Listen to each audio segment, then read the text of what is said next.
Good morning all. Today let's talk about enthalpy. Enthalpy is the heat content of system at constant pressure.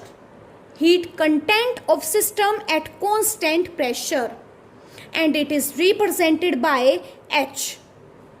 Mathematically we can write enthalpy is equals to U plus PV. U plus PV, where U is internal energy, P is external pressure and V is volume.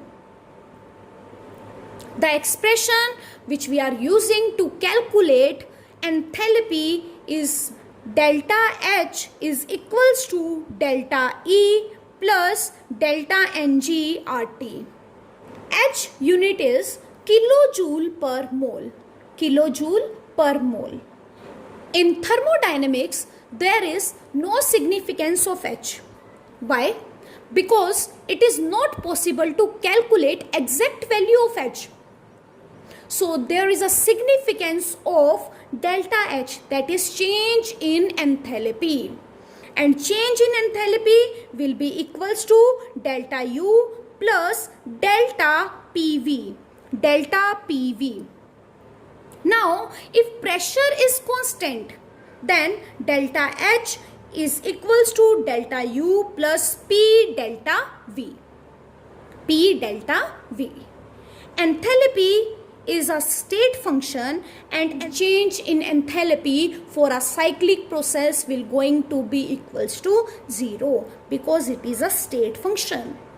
And enthalpy is a extensive property like internal energy.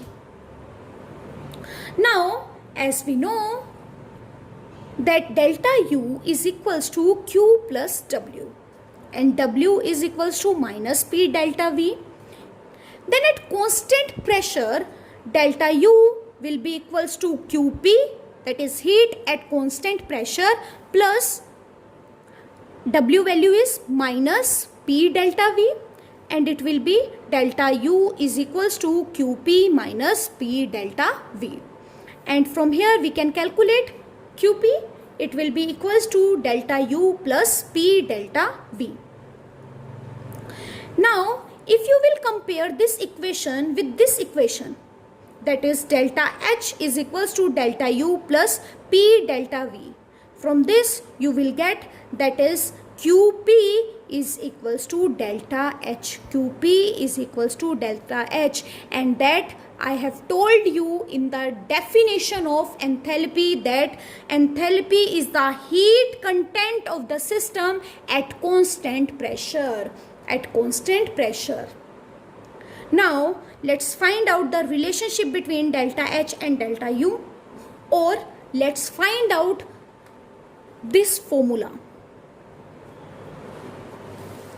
So delta H is equals to delta U plus P delta V, that we already know.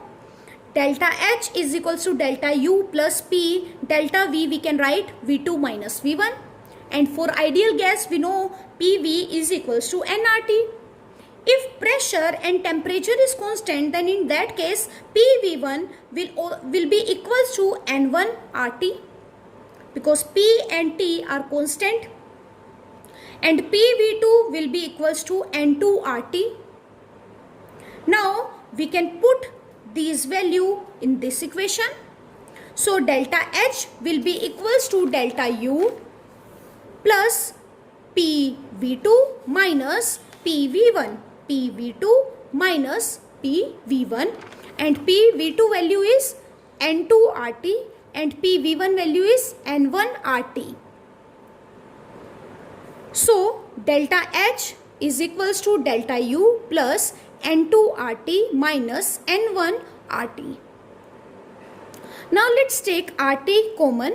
So it will be delta H is equals to delta U plus N2 minus N1 RT. And N2 minus N1 is equals to delta Ng. What is delta Ng? That is number of moles of product minus number of moles of reactant for the gaseous state. for the gaseous state, only gaseous state. As we know, delta H is the heat content at constant pressure. So we can write it as delta H is equals to QP.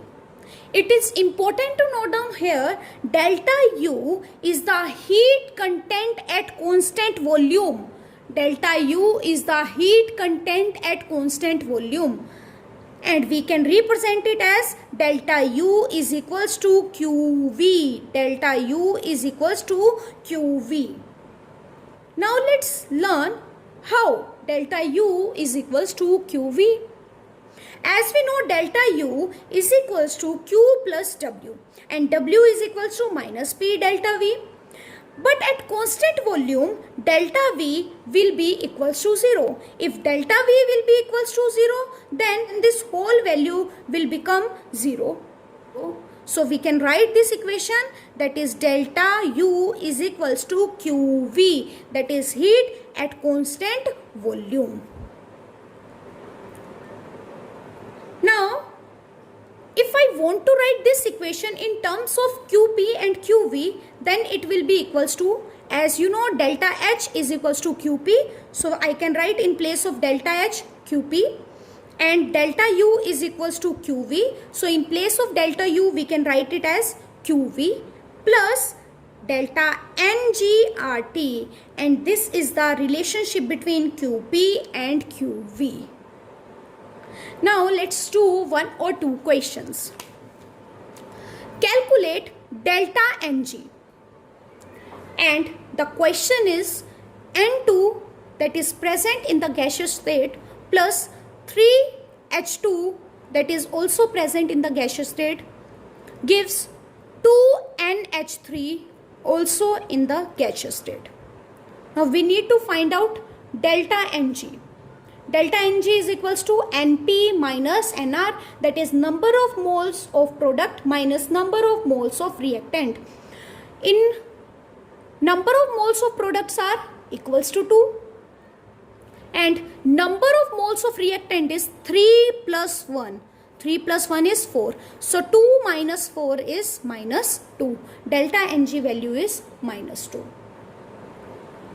Next is H2, that is in gaseous state, react with Br2 again in gaseous, react to give 2HBr, that is again in gaseous. So delta Ng will be equals to Np minus Nr, and Np is 2 and Nr is 1 plus 1, that is again 2. So 2 minus 2 is equals to 0. Next is MgCO3, that is magnesium carbonate, which is present in the solid form, gives MgO, that is in solid state, plus CO2 in gas. Now in this case, delta Ng will be equals to 1 minus 0. Why 0?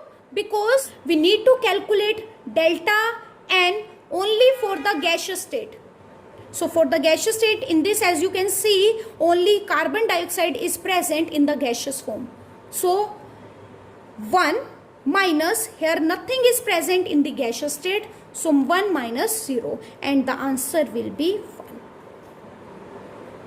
I hope you have understood today's topic. So that's all for today. Have a nice day ahead.